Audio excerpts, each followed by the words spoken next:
Fala concurseiro de todo o Brasil, de volta aqui com mais um vídeo para vocês, para resolver uma questão agora. Na verdade eu trouxe duas questões, dois itens para vocês da prova do Conselho Federal de Odontologia 2020. Trouxe dois itens e questões que vamos falar de conjuntos aqui. Eu achei bacana porque a banca ela gosta de explorar a teoria de conjuntos e eu achei bem didática essa questão para a gente poder revisar esse tópico para que você possa gabaritar na prova esses itens se aparecer lá para você esse tópico, tá bom? Então vamos lá, ele fala bem assim: um gerador automático de números aleatórios utiliza os seguintes conjuntos ao gerar os números. Então a gente tem o conjunto R.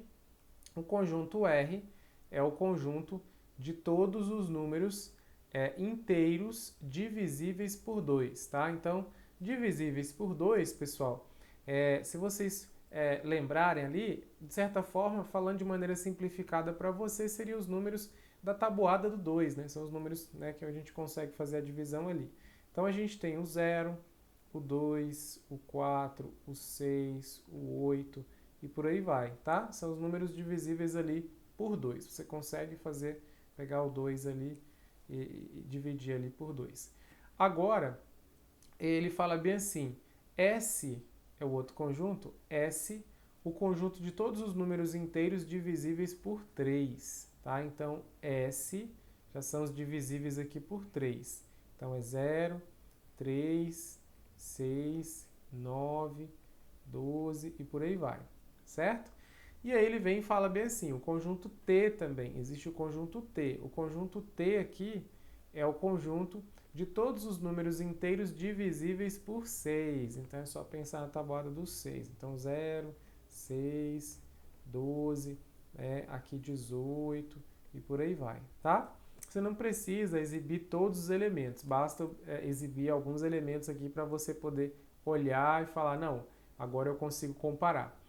E aí o que ele fala pra gente aqui? Ele fala bem assim: com base nessa situação hipotética, julgue o item. Então eu trouxe dois itens para vocês aqui de uma vez só nesse vídeo.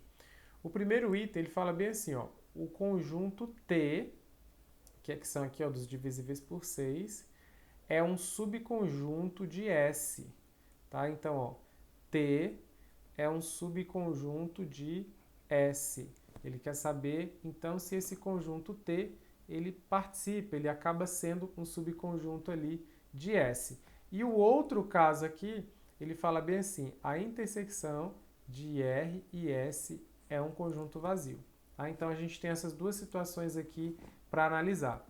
Então a primeira coisa que ele fala para a gente é se T é um subconjunto de S. De certa forma, ele está perguntando para a gente se T está contido em S, tá? Se T está contido em S, tá? Então, se os elementos de T estão presentes no conjunto S. Se a gente for observar, pessoal, ó, quem está no T aqui, ó, vamos olhar quem está no T. O 0. O 0 está lá no S? Tá. Aí vamos ver quem mais que a gente tem aqui, ó. O que mais que a gente tem aqui? O 6, que também é do T. Ele está lá no S? Tá, tá aqui, ó. O 6 está aqui, o 3 tá, o 0 está aqui. O 12, ele está no S? Está, tá bem aqui, ó. Se eu fosse continuar aqui a tabuada, aqui, ó, os números aqui, os múltiplos aqui, ó, eu teria, coloquei 3, 6, 9, 12, né? De 3 em 3, aí seria 15, 18. Então aqui, ó, os próximos aqui seria 15, 18, tá? Olha o 18 aqui. 18 tá. Então veja, todos os elementos que a gente apresentou aqui do T, eles estão presentes lá no S. Então quer dizer que o conjunto T, ele vai estar todinho lá dentro do S. Isso por quê, pessoal? Porque o T, ele pega aqui os divisíveis por 6. E para ser divisível por 6, tem que ser divisível por 2 e por 3. Você consegue ali a divisão por 2 e por 3.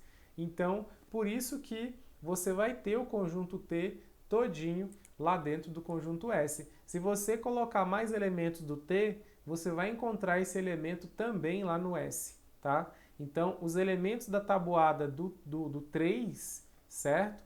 Eles vão conter elementos da tabuada aqui do 6, certo? Então, por isso que eles estão aqui conosco, né? Ó, 6 vezes 0, 0, 6 vezes 1, 6, 6 vezes 2, 12, 6 vezes 3, 18. Então, todo mundo, os múltiplos aqui é como se fosse olhar a tabuada, né?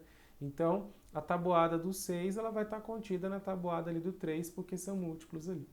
Então, com isso, quando ele fala bem assim, ó, o conjunto T, né, que é dos múltiplos ali de 6, é um subconjunto aqui do S, que são os múltiplos, os divisíveis por 3, né? Isso é verdade, porque nós percebemos aqui que todo mundo aqui, ó, do T está lá dentro do S. Então, isso aqui, beleza, tá ok, certo? Agora, vamos olhar o que ele falou no item 2. O item 2, ele fala bem assim, ó, a intersecção de R e S é um conjunto vazio, tá? O que é um conjunto vazio? Na verdade, quando você trabalha com elementos, conjuntos ali, quando eu encontro um elemento comum que está nos dois, você tem a intersecção. Quando você olha para dois conjuntos e não tem ninguém em comum, não tem repetição, aí a gente tem um conjunto vazio, não há intersecção, né? A intersecção é um conjunto vazio. Então é isso que ele quer que a gente observe em relação ao conjunto R e o conjunto S, tá? Se a gente for observar aqui, ó, o conjunto R, ele quer então que a gente verifique a intersecção do conjunto R com o conjunto S. Então eu tenho que perceber e conferir se não vai ter ninguém em comum. Quando ele fala então que a intersecção é um conjunto vazio, ele está falando para a gente que não vai ter ninguém repetido, ninguém em comum aos dois conjuntos. R e T, que é o que ele... R e S, aliás, né? R e S que ele falou. Deixa eu apagar aqui esse T. R e S são os que ele pediu aqui. Então eu vou olhar o conjunto R, que é o primeiro, que aqui são os divisores do 2. E aqui eu vou olhar agora o S. O S são os divisores do 3. Eu quero que você observe aqui os divisores aqui do 2. Então 2, 4, 6, 8. Né? Se eu continuasse ali, 10 e tal. Vou continuar a colocar mais alguns aqui, ó. De 2 em 2, né? O 10 aqui, aí vem o 12, né? Agora, eu gostaria que você olhasse para o conjunto S. No conjunto S, tem alguém repetido? Tem alguém em comum? Tem algum número que está nos dois conjuntos ao mesmo tempo? Tá? Se a gente for observar, ó, veja que tem aqui, ó, o 6 está nos dois conjuntos, então existe intersecção, ela não é vazia. Existe gente comum nos dois, repetido. Então, 6, de cara eu já percebi que o 6 é. Então, aqui eu vou ter também, ó, o 12, tá? O 12 está aqui. Então, de cara, nós já percebemos dois caras aqui.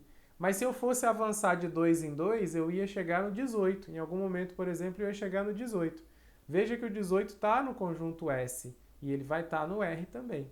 Então, veja que muitos números eles estarão repetidos nos dois conjuntos. Ou seja, existem muitos elementos aí na intersecção do R com S. Então, quando ele fala que é vazio, que não tem ninguém em comum, está errado, porque nós temos vários elementos em comum. Nós temos vários números ali que são comuns aos dois conjuntos, tá? Então, esse item 2 aqui, ele está errado. E o item 1, ele está certo. No item 1, o T é subconjunto de S, está contido lá no S. E o número 2 aqui, o R intersecção com S não é vazio. Existem elementos. Nós temos muitos elementos ali que são comuns, tá bom? Questão bacana para a gente relembrar conjuntos, né? Primeiro porque a questão exigiu do candidato que ele conseguisse construir esse conjunto, certo? Então, quando ele falar de divisores, pensa na tabuada, né? Pensa na tabuada ali do número, tá? A tabuada, quando eu falo assim, pensa na tabuada, é no resultado da tabuada, né? Quando você pega a tabuada lá do 2, né? Você vai olhar assim, ó. 2 vezes 0 dá 0. 2 vezes 1 dá 2. 2 vezes 2, 4. Então perceba que esses números aqui que eu estou falando para você olhar, ó, o resultado da tabuada vai ser esse conjunto aqui, que são os divisores, né? São os divisores aqui do 2, tá?